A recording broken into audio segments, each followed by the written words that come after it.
Chapter 3. Eric Starfollower, wolf ship captain and one of the senior war jarls of the Skandians, made his way through the low-ceilinged, wood-paneled lodge to the great hall. His face was marked with a frown as he went.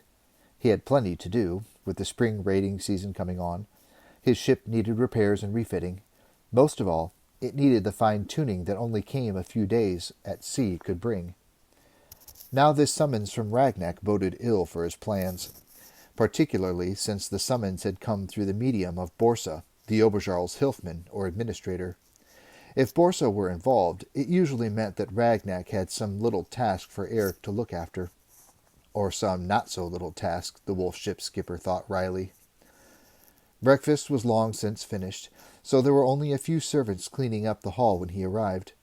At the far end, seated at a rough pine table off to one side of Ragnak's high seat, a massive pine-wood chair that served in place of a throne for the Skandian ruler, sat Ragnak and Borsa, their heads bowed over a pile of parchment scrolls.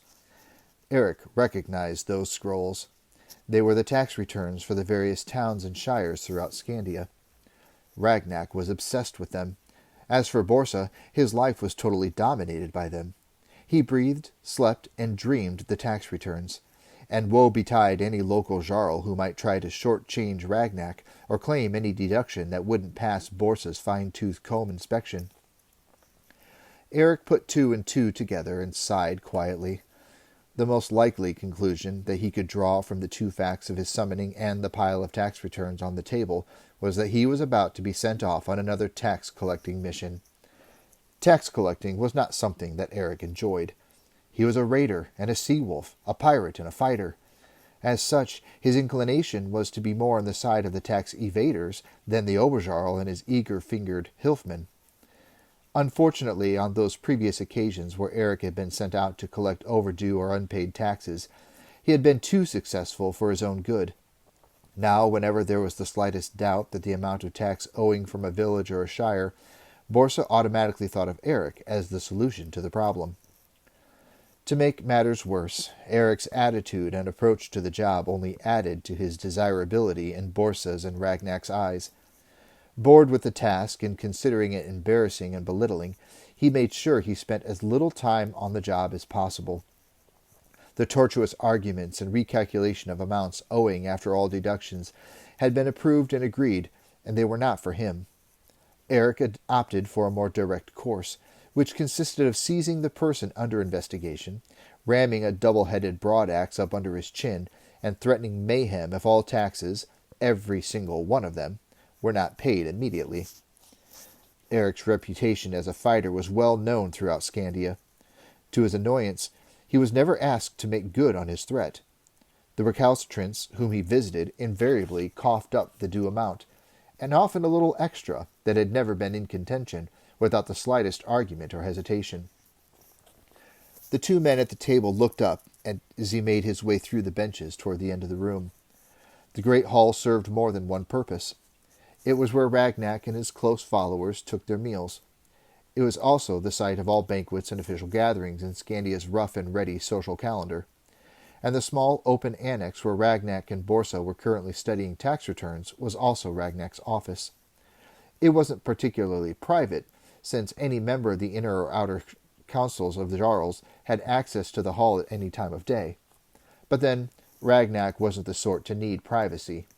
He ruled openly and made all his policy statements to the world at large.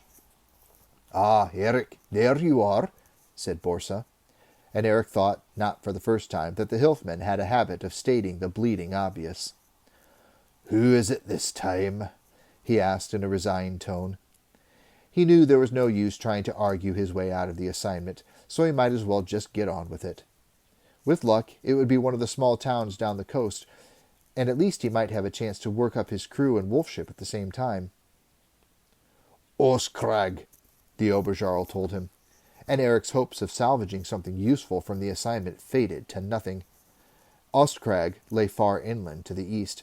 It was a small settlement on the far side of the mountain range that formed the rugged spine of Skandia and was accessible only by going over the mountains themselves or through one of the half-dozen tortuous passes that wound their way through. At best, it meant an uncomfortable journey there and back by pony. a method of transport that Eric loathed. As he thought of the mountain range that reared above Hallesholm, he had a quick memory of the 2 Araluan slaves he had helped to escape several months ago. He wondered what had become of them, whether they had made it to the small hunting cabin high in the mountains, and whether they had survived the last months of winter. He realized abruptly that Borsa and Ragnak were both waiting for his reaction. "Oskrag," he repeated. Ragnak nodded impatiently. "Their quarterly payment is overdue. I want you to go and shake them up," the Oberjarl said. Eric noticed that Ragnak couldn't quite hide the avaricious gleam that came from to his eyes whenever he talked about tax and payments. Eric couldn't help giving vent to an exasperated sigh. "They can't be that overdue for by more than 2 weeks or so," he temporized. But Ragnak, who was not to be swayed, and shook his head violently. 10 days, he snapped. "And it's not the first time. I've warned them before, haven't I, Borsa?" he said, turning to the Hilfman, who nodded. "The Jarl at Oskrag is Sten Hammerhand," Borsa said, as if that were explanation enough. Eric stared blankly at him. "He should have been called Sten Gluehand," he elaborated with heavy sarcasm. "The tax payments have stuck to his fingers before this, and even when they're paid in full, he always makes us wait long past the overdue date. It's time we taught him a lesson." Eric smiled with some irony at the small, sparsely muscled Hilfman. Borsa could be an extremely threatening figure, he thought, when someone else was available to carry out the threats. "You mean it's time I taught them a lesson," he suggested, but Borsa didn't notice the sarcasm in his voice. "Exactly," he said with some satisfaction. Ragnak, however, was a little more perceptive. "It's my money after all, Eric," he said, and there was almost a petulant note in his voice. Eric met his gaze steadily. For the first time he realized that Ragnak was growing old. The once flaming red hair was duller and turning gray. It came as a surprise to Eric. He certainly didn't feel that he was growing older, yet Ragnak didn't have too many years on him. He could notice other changes in the Oberjarl now that he had become aware of the fact. His jowls were heavier, and his waistline thickening. He wondered if he was changing too. "It's been a severe winter," he suggested. "Perhaps the passes are still blocked. There was a lot of late snow." He moved to the large-scale map of Skandia that was displayed on the wall behind Ragnak's table. He found Ostkrag, and, with one forefinger, traced the way to the closest pass. "The Serpent Pass," he said almost to himself. "It's not impossible that all the late-season snow and the sudden thaw could have led to landslides in there." He turned back to Ragnak and Borsa, indicating the position on the map to them. "Maybe the couriers simply can't get through yet," he suggested. Ragnak shook his head, and again Eric sensed the irritability, the irrational annoyance that seemed to grip Ragnak these days whenever his will was thwarted or his judgment questioned. "It's Sten, I know it," he said stubbornly. "If it were anyone else, I might agree with you, Eric." Eric nodded, knowing full well that the words were a lie. Ragnak rarely agreed with anyone if it meant changing his own position. "Get up there and get the money from him. If he argues, arrest him and bring him back. In fact, arrest him even if he doesn't argue. Take 20 men with you. I want him to see a real show of strength. I'm sick of being taken for a fool by these petty jarls." Eric looked up in some surprise. Arresting a jarl in his own lodge was not something to be lightly contemplated, particularly for such a petty offense as a late tax payment. Among the Skandians, tax evasion was considered to be almost obligatory. It was a form of sport. If you were caught out, you paid up, and that was the end of it. Eric could not remember anyone being submitted to the shame of arrest on that count. "That might not be wise," he said quietly, and Ragnak glared up at him, his eyes searching for Eric's over the scattered accounts on the table before him. "I'll decide what's wise," he grated. "I'm Oberjarl, not you." The words were offensive. Eric was a senior jarl, and by long-established custom he was entitled to air his opinion, even though it might be contrary to his leaders. He bit back the angry retort that sprang to his lips.